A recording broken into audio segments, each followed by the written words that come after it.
حضرت ابوذر رضی اللہ عنہ فرماتے ہیں کہ رسول اللہ صلی اللہ علیہ وآلہ وسلم نے ارشاد فرمایا،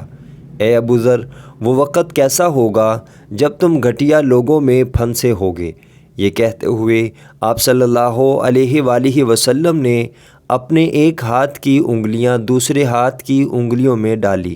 میں نے عرض کی، یا رسول اللہ صلی اللہ علیہ وآلہ وسلم، ایسے حالات میں آپ میرے لیے کیا ارشاد فرماتے ہیں؟ آپ صلی اللہ علیہ وآلہ وسلم نے فرمایا،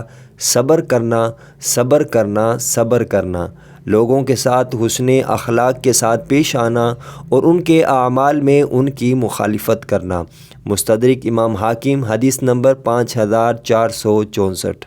حضرت منتصر بن عمارہ بن ابی ذر اپنے والد سے وہ ان کے دادا سے روایت کرتے ہیں کہ رسول اللہ صلی اللہ علیہ وآلہ وسلم نے ارشاد فرمایا،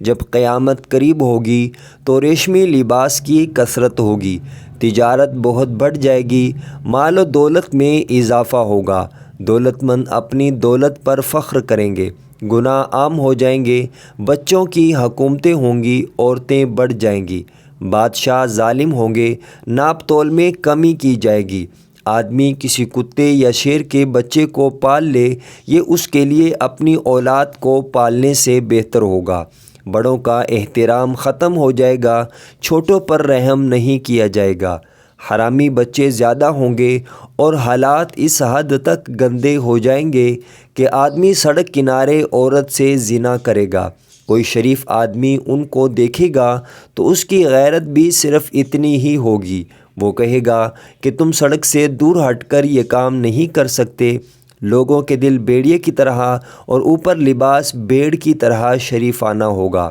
یہ لوگ اس دھوکہ دہی کے زمانے کے شریف لوگ ہوں گے۔ مستدرک امام حاکم، حدیث نمبر 5465۔